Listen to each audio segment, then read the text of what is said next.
Hi. നാളെ ഒരാളുടെ പിറന്നാളാണ്. അപ്പം ആൾക്ക് എന്തെങ്കിലും സമ്മാനമായിട്ട് കൊടുക്കണ്ടേ. അപ്പം ഞാൻ ഓനെയും കൂട്ടി മെല്ലെ ഒന്ന് പുറത്തിറങ്ങിയതാണ്.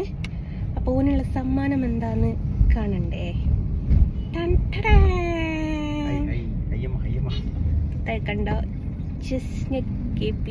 എന്നുള്ള കാർഡ് കണ്ട. അയ്യടാ എന്നാ പിടി. നിനക്ക് ഇഷ്ടമുള്ള എന്തും വാങ്ങാം. എന്തും വാങ്ങാം. ഉറപ്പ്.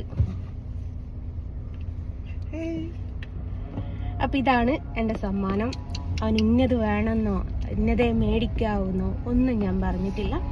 ഓന് ഇഷ്ടമുള്ളത് എന്തും മേടിക്കാം. ബാലൻസ് ഉണ്ട് കേട്ടോ.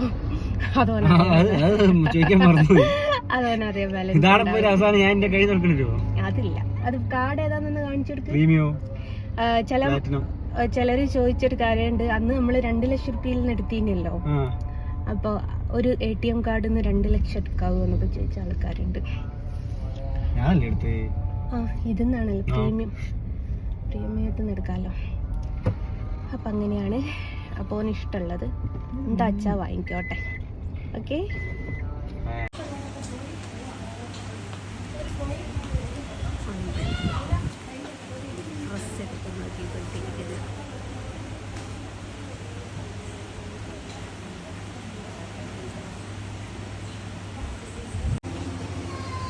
ഒരു ഷർട്ട് ഇട്ട് നോക്കുക.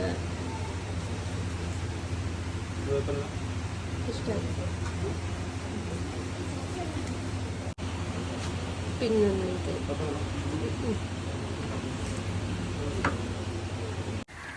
അങ്ങനെ ഡ്രസ്സെല്ലാം എടുത്ത് തിരിച്ച് വീട്ടിലെത്തി. ഭക്ഷണം കഴിച്ചിട്ടില്ല. ഭക്ഷണം കഴിക്കാതിരുന്നത് ഹോട്ടലിൽ കയറിയിട്ടുണ്ടായിരുന്നു. അപ്പോൾ ചോറ് കഴിഞ്ഞു എന്ന് പറഞ്ഞു. അപ്പോൾ വീട്ടിലേക്ക് മമ്മീനെ വിളിച്ച് പറഞ്ഞു. മമ്മി വിളിച്ച് പറഞ്ഞതിന് ശേഷം എന്തോ ഉണ്ടാക്കുന്നു. അങ്ങനെ ഇവിടെയാണുള്ളത്. ഇവിടെ തന്നെ നല്ല മഴക്കാറും ഉണ്ട്. നമ്മൾ വീട്ടിലോട്ട് വരുന്ന വഴിക്ക് റോഡുമ്മൽ ഒരു കശപിശ ഉണ്ടായി. എന്താ വെച്ചാൽ നമ്മുടെ വീട്ടിലേക്ക് കയറുന്ന ഭാഗത്ത് തന്നെ ഒരു 10 സെൻറ്റ് സ്ഥലം മറ്റേ ഇവൻ പറയുന്നുണ്ടല്ലോ, നമ്മുടെ അരിശ്രീ അശോകനും സലീം കുമാറും കൂടി ഒരു സ്ഥലം കച്ചവടം ചെയ്ത ഒരു കഥ പറയുന്നുണ്ടല്ലോ തിളക്കത്തിൽ. അതേമാതിരി ഫ്രണ്ടിലൊരു 10 സെൻറ്റ് സ്ഥലം എൻ്റെ മൂത്ത സഹോദരീനെ കല്യാണം കഴിക്കാൻ വേണ്ടിയിട്ട് എൻ്റെ വാപ്പ നിവർത്തികേടുകൊണ്ട് വിറ്റതാണ്. അറിയാമല്ലോ, 3 പെൺകുട്ടികളൊക്കെ ആകുന്ന സമയത്ത് നിവർത്തികേട് വരുന്ന സമയത്ത് നമുക്ക് സ്വത്തും മുതലൊക്കെ വിറ്റിട്ട് അവരെ കല്യാണം കഴിക്കേണ്ടി വരും. അപ്പോൾ ഈ സ്ഥലം എടുത്തതെന്ന് വെച്ചാൽ ഈ ഏട്ടാനുജന്മാരുണ്ടല്ലോ, അതേപോലെ എൻ്റെ വാപ്പയുടെ വാപ്പൻ്റെ ഏട്ടൻ്റെ മകനാണ് എടുത്തത്. കുറേ ലോങ് ആയിപ്പോയി എന്ന് വിചാരിക്കട്ടെ. നമുക്ക് ഒറ്റ വാക്ക് പറയാ വെച്ചാൽ നമ്മുടെ മൂത്താപ്പൻ്റെ മകൻ ആണ് ഈ സ്ഥലം എടുത്തത്. അപ്പോൾ അവൻ്റെ ഭാര്യ എന്ന് വെച്ചാൽ ഒരു താടക പോലത്തെ ഒരു സ്ത്രീയാണ്. താടക പോലത്തെ എന്ന് വെച്ചാൽ വല്ലാത്തൊരു താടക പോലത്തെ ഒരു സ്ത്രീയാണ്. ഇവിടെ വന്ന് അന്ന് തൊട്ടിട്ട് ഞങ്ങൾക്ക് ഉപദ്രവമാട്ടോ. നമ്മുടെയൊക്കെ ഗതികേട് കൊണ്ടാണ് നമ്മളൊക്കെ സ്ഥലം വിൽക്കുന്നത്. അപ്പോൾ ഈ താടക പോലുള്ള ആൾ എന്താ ചെയ്യാന്നറിയോ, എൻ്റെ ഉമ്മ ഹാർട്ട് പേഷ്യൻ്റാണ്. എൻ്റെ ഉമ്മക്ക് ഈ പ്ലാസ്റ്റിക് കത്തിച്ച മണം, പുക ഇതൊന്നും പറ്റൂല. അപ്പം നമ്മുടെ വീടിൻ്റെ മുമ്പ് തന്നെ ആയിട്ട് അവിടെ ഒരു അലക്ക് കല്ലുണ്ട്. അതിൻ്റെ തൊട്ടടുത്തായിട്ട് ഇവർ പ്ലാസ്റ്റിക് കൊണ്ടുവച്ച് കത്തിക്കും.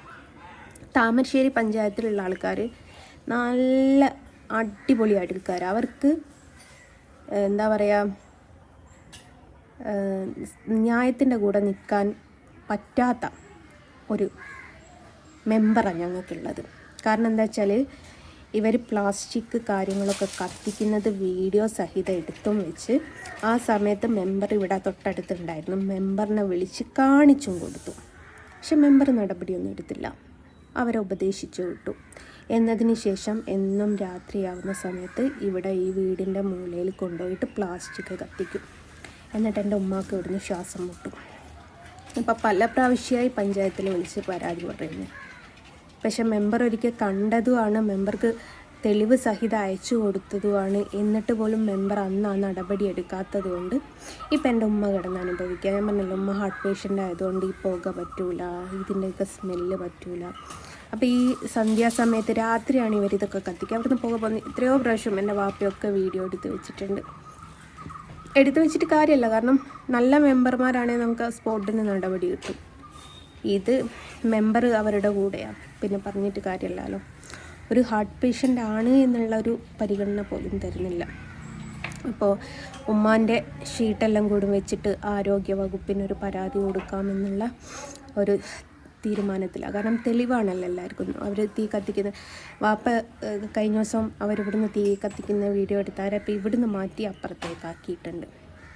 അപ്പോൾ ഇനി അവരിപ്പോൾ പ്ലാസ്റ്റിക് കത്തിക്കുന്നില്ല എന്ന് പറഞ്ഞുവല്ലോ. എന്നാൽ പോലും ഇത്രയും അടുത്ത് പുക പറ്റാത്ത ഉമ്മാൻ്റെ തൊട്ടടുത്തായിട്ട് ഇവരെന്തിനു കത്തിക്കുന്നത് എന്നുള്ളത് ഉമ്മ ഒരിക്കൽ പറഞ്ഞിട്ടുണ്ട്. ഇവരുടെ ഈ സ്ഥലം വാങ്ങിയ ആളുടെ ഫാദറിന് ശ്വാസം മുട്ടുണ്ട്. അപ്പോൾ ആ താടകനോട് പറഞ്ഞിട്ടുണ്ട്, നിൻ്റെ ഭർത്താവിൻ്റെ വാപ്പക്ക് ശ്വാസം മുട്ടുണ്ടായിരുന്നു, നിനക്കും നിൻ്റെ കുട്ടികൾക്കും ഒരു പക്ഷേ അത് പാരമ്പര്യം കിട്ടിയെന്ന് വരും, ശ്രദ്ധിച്ചോ, ഞാൻ ശ്വാസം മുട്ടി നിൽക്കുന്നത് എനിക്ക് സഹിക്കാൻ പറ്റാഞ്ഞിട്ട് അങ്ങനെയാണ് അവസ്ഥ. ഓരോരുത്തരുടെ ഗതികേട് കൊണ്ട് വീടും സ്ഥലമൊക്കെ വിൽക്കുമ്പം ഇതേപോലെയുള്ള ഒരു താടക പോലെയുള്ള ഒരാൾ വന്നാൽ മതി. ഏതായാലും ഞാൻ ആരോഗ്യവകുപ്പിന് പരാതി കൊടുക്കാൻ പോവുകയാണ്. കാരണം നമുക്കൊക്കെ വാല്യുബിളായിട്ടുള്ളൊരു സംഭവം എന്ന് വെച്ചാൽ നമ്മുടെ ഉമ്മമാരാണ്. അപ്പോൾ ഇങ്ങനെയൊക്കെ പുക ശ്വസിക്കുക എന്നൊക്കെ പറയുന്നത് ഉമ്മാനെ സംബന്ധിച്ച് വളരെ വിഷയമുള്ള ഒരു കാര്യമാണ്. ഷീറ്റ് സഹിതമുണ്ട് കേട്ടോ. 9 ആണോ 11 ആണോ എന്നറിയില്ല.